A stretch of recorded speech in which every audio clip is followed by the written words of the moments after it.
Сәлем достар, біздегі қысқаша шоудағы кезекті фильм ол күйеуіме тоқал іздеймін деген туынды. Бұл комедиялық жанрда түсірілген керемет отандық фильмдердің бірі. Шоуды бастамас бұрын каналдың дамуына өз үлесіңізді қосып тіркеліп кетуіңізді сұраймын. Видео ұнап жатса лайк басып комментарий жазуды ұмытпаңыздар. Ал енді фильмге көшейік. Басты рөлде Аслан есімді екі қызы мен керемет әйелі бар еркек ойнайды. Кейінгі кезде әйелі Асиманың денсаулығы дұрыс болмай жүргендіктен ол дәрігерге қаралуға жазылып қояды. Екеуі балаларды мектепке жеткізіп, алып кететін уақыттарын келісіп жұмыстарына кетеді. Асима құрбысы кеңес берген дәрігерге жазылып, анализдерін тапсырып, бүгін соның нәтижесін білуге бармақшы болады. Ал Аслан болса өз жұмыс орнына барып, жолдастарымен кезігіп, солармен әңгіме дүкен құрады. Олардың жолдастарының әңгімесі сол баяғы тоқал алу екен. Асима дәрігерге жақсы көңіл күймен келіп, укол, системадан басқасын бәрін жазып беріңіз деп айтып жатыр еді. Дәрігер оған оның ұйқы безінде қатерлі ісік бар екенін және оған аз ғана өмір сүру қалды екенін айтып, үстіне мұздай су құйғандай болады. Асима бұл жағдайды құрбысына айтқанымен үйіне келіп, күйеуіне еш нәрсе айтпай жатып қалады. Ертесінде Аслан тұрса, Асима үйінде жоқ екен. Оған хабарласса, ол телефонды көтермейді. Сөйтсе, Асима дәрігерге кетіп қалған екен. Ол оған қандай да бір мүмкіндік бар шығар деп сұрауға келеді. Бірақ дәрігер оған ешқандай амал жоқ екенін айтып, бір дәрі береді де, осыдан кейін оның симптомдары күшейетінін айтады. Кешке Аслан үйге келсе, Асиманың тағы да көңіл күйі болмай тұрғанын көріп, одан не жағдай болғанын сұрамақшы болады. Бірақ Асима өз дегенінен қоймай, әңгіменің басын басқа жаққа бұрып жібереді. Ертесінде Асиманың құрбысы оны тәуіпке барайық деп көндіріп алады. Олар тәуіпке барған кезінде тәуіп оған күйеуіне тоқал алуды ұсынады. Ал Асима болса оның сөзіне ашуланып, сол жерден шығып кетіп қалады. Дегенмен оның құрбысы тәуіптің айтып тұрған сөзінің жаны бар екенін айтып, оны тоқал іздеуге кірісе беру керек екендігін айтады.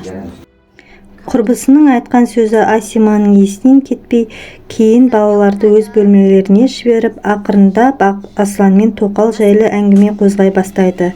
Бұл әңгіме Асланға басынан бастап ұнамай орнынан тұрып кетіп қалады. Кейін жатын бөлмеге кіріп, әйелі қайта сол әңгімені қозғай бастайды. Аслан бұл одан қалай қашарын білмей, ары-бері тыпыршықтап, соңында төсегіне теріс қарап жатып қалады. Тоқал жайлы әңгіменің айтарыны айтып алып, Асима түсінде сондай жаман түс көріп шошып оянады. Ақыр соңында өшін ұйықтап жатқан Асланнан алады. Ертесінде Аслан жолдастарымен бірге қыдырып баняға баратынын айтып кетеді. Аслан жолдастарымен демалып отырған кезінде тағы да тоқал жайлы әңгіме қозғалып кетеді. Барлығы өз ойларын ортаға салып жатқан кезінде Аслан айтады: егер мен тоқал алам десем, әйелім мені тыңдайды деп мақтана кетеді. Өз сөзін дәлелдеу үшін Аслан әйеліне звондайды да өзінің тоқал алғысы келетінін айтады. Біраз үнсіздіктен кейін әйелі жауап береді.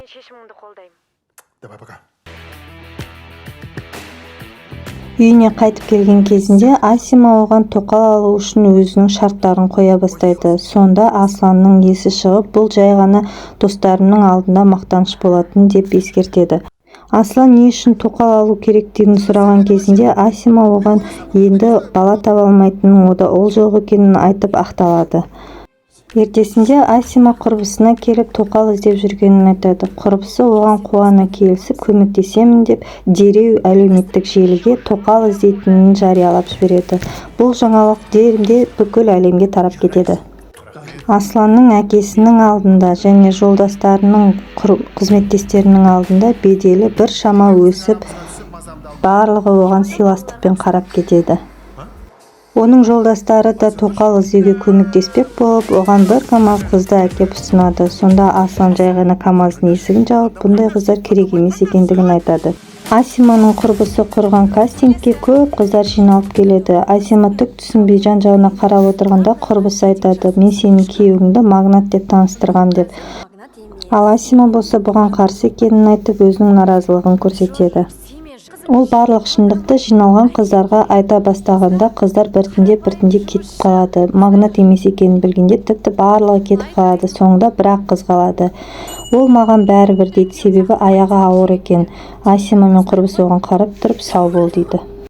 Асиманың жағдайы күннен күнге нашарлай бастайды. Ол құрбысымен ресторанда отырып бірталай әңгіме айтып тастайды. Соңында құрбысы оның күйеуі, қызы қандай екенін айтып жатқан кезінде Асимаға бір ой келеді. Ол өзінің құрбысы тоқалдың рөліне керемет екенін айтып, құрбысын көндіре бастайды. Кейін ол құрбысын үйіне шақырып, күйеуімен қайтадан жаңадан таныстырғандай болады. Күйеуіне бұл тоқал тапқанын айтып, өз құрбысын көрсетеді. Аслан аң-таң болып бұған қарсы екенін айтады. Бірақ Асима өз дегенінен қайтпай, барлығы бір столдың басына қайта отырады. Кейін ол білдіртпей екеуін оңашаға тастап кетеді. Біраз уақыттан кейін қайта айналып келіп еді, күйеуі шыдамай орнынан тұрып кетіп қалады. Оның құрбысы да аспайлық білдіріп, орнынан тұрып, мен де кеттім деп кетіп қалады. Ертесінде Аслан жанұясымен бірге қыдыру керек болатын, бірақ Асима орнында қалып, өз орнына құрбысын жібереді. Ал өзі болса асықпай төркініне барып, сол жақта әке-шешесімен сөйлесіп қайтуды жөн көреді. Аслан бала-шағасымен көңілді уақыт өткізіп жатқан кезінде Асима шешесіне келіп, кішкене шер тарқатып, өзінің мұңын жасырып болса да әйтеуір жылап алады. Бірақ кейін есін жиып орнынан тұрып, тойға дайындалу керек екендігін айтып кетіп қалады.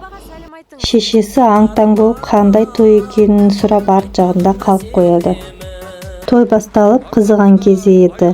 Ортаға тамада той иесін, яғни Асиманы шақырады.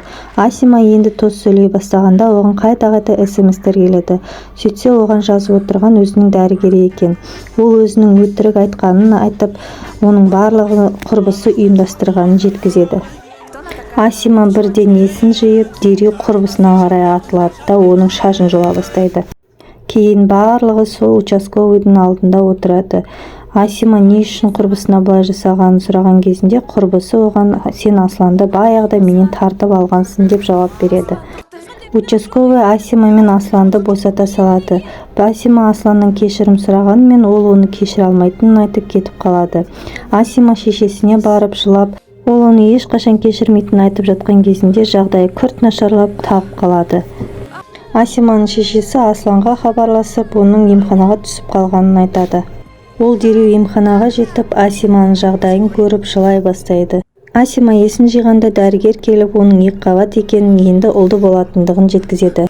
Фильм осылай аяқталады. Ұнаса лайк басып, комментарий жазуды ұмытпаңыздар. Соңына дейін тыңдағандарыңызға көп рахмет.